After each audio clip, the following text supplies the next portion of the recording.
अस्सलाम वालेकुम, welcome back with another new video. बेटा अभी हमारा जो है वो सीरीज चल रही है क्वांटम नंबर की।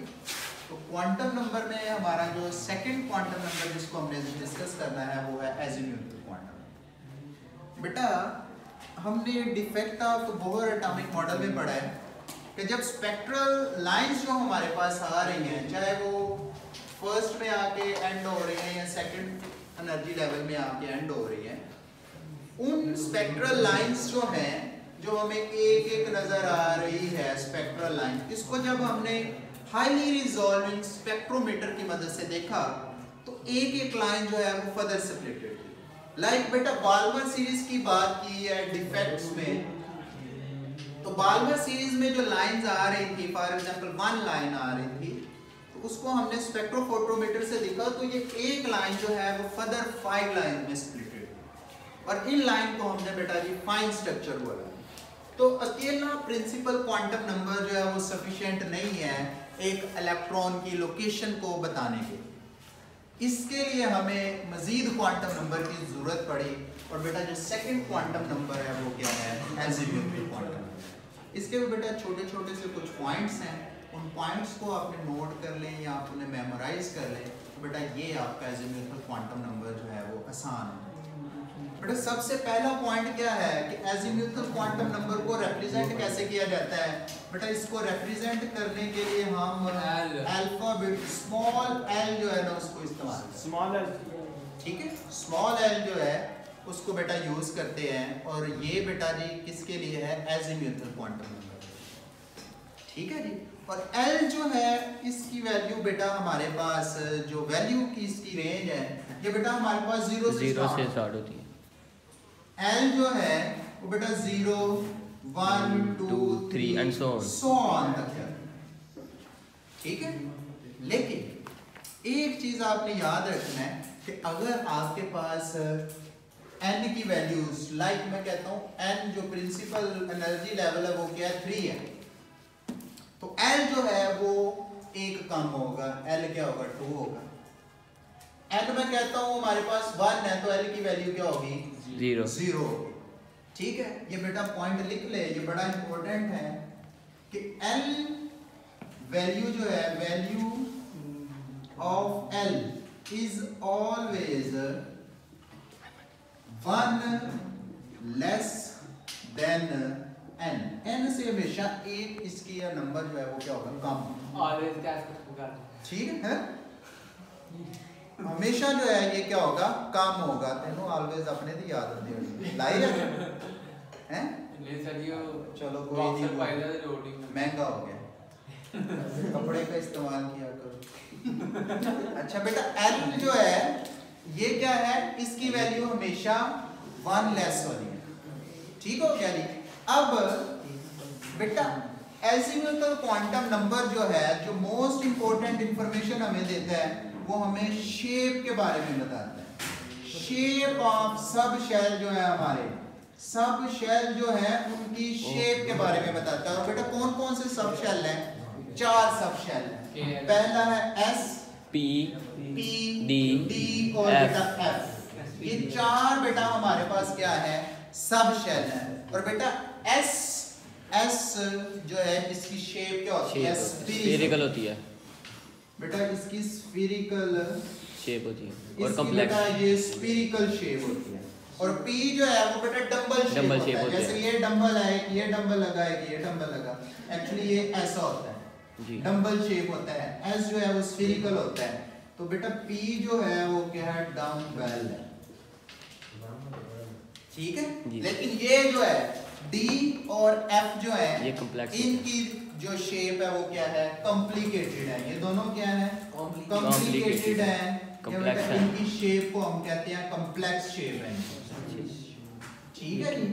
इन ऑर्बिटल की शेप कॉम्प्लिकेटेड या क्या है, कॉम्प्लेक्स शेप है। समझ आ गई है बेटा। सबसे इंपॉर्टेंट इंफॉर्मेशन जो एजीम्यूथल क्वांटम नंबर देता है वो हमें शेप ऑफ ऑर्बिटल की जो है वो इंफॉर्मेशन देता है। अब बेटा अब हमें कैसा पता चलेगा कि भाई P में कितने इलेक्ट्रॉन आते हैं, S में कितने इलेक्ट्रॉन आते हैं, D में कितने और F में कितने हैं। तो उसके लिए बेटा हमारे पास एक फार्मूला है ठीक है, क्या है एक फार्मूला है, वो क्या है 2 × 2l + 1। ठीक है, अब अगर मैं बात करूं कि मेरे s शेल में कितने इलेक्ट्रॉन आएंगे, तो बेटा s है, s के लिए l की वैल्यू बेटा होगी 0। s के लिए l की वैल्यू क्या होगी 0 होगी। तो बेटा यहाँ 0 पुट करके देखें, 2 × 0 + 1, तो बेटा ये 2 × 1 क्या आएंगे 2 इलेक्ट्रॉन। l में कितने आ जाएंगे बेटा 2 इलेक्ट्रॉन आ जाएंगे। और n की बेटा अगर मैं बात करूं तो n की वैल्यू यहाँ पे क्या होगी 1। n की वैल्यू क्या होगी 1। अगर बोलूं कि n की वैल्यू कौन सी है बेटा 2 है, तो बेटा शेल क्या होगा p, और p के लिए l की वैल्यू क्या होगी 1, क्योंकि ऑलवेज 1 लेस होनी है वैल्यू। तो p के लिए l क्या हो गया 1, तो बेटा जरा वैल्यू पुट करे 2 × 1 + 1, और यहाँ पे 2, तो बेटा ये क्या आएगा 2 × 3 6 इलेक्ट्रॉन। बेटा p में कितने इलेक्ट्रॉन आएंगे 6 इलेक्ट्रॉन। अब n के लिए बेटा जरा बात करें, n की वैल्यू क्या होगी अगर 3 होगी, ठीक है, तो l की वैल्यू क्या हो जाएगी बेटा 2 हो जाएगी। ठीक है, ये क्या हो जाएगा बेटा 2 × 2 + 1 2 × 5, और बेटा यहाँ कितने आ जाएंगे 10 इलेक्ट्रॉन, और ये कौन सा शेल होगा बेटा d हो जाएगा। ठीक है, और अगर d के बाद हमारे पास n की वैल्यू आ गई है 4, तो बेटा शेल कौन सा होगा f, और l की वैल्यू क्या होगी 3। तो 2 × 3 + 1, तो बेटा यहाँ कितने आएंगे 14 इलेक्ट्रॉन। f में कितने आएंगे इलेक्ट्रॉन 14 इलेक्ट्रॉन आएंगे।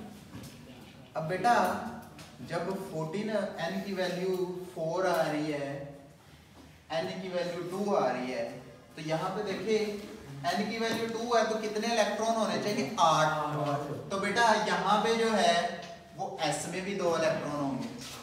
ठीक है, जब n की वैल्यू आ रही है 3, तो बेटा यहाँ पे तो 10 इलेक्ट्रॉन है, बाकी 8 इलेक्ट्रॉन किधर होंगे 1 2 s में होंगे, और 6 किधर होंगे p में होंगे। जब बेटा यहाँ n की वैल्यू आ रही है 4, तो कितने इलेक्ट्रॉन आ रहे हैं 32 इलेक्ट्रॉन। f में तो है 14 इलेक्ट्रॉन, बाकी किधर होंगे 10 किस में होंगे d में, 6 p में, और 2 किस में होंगे s में। इसकी समझ आई है बेटा? बेटा एज़ीमुथल क्वांटम नंबर जो है वो बेटा हमें बड़ी वाइटल इंफॉर्मेशन दे रहा है।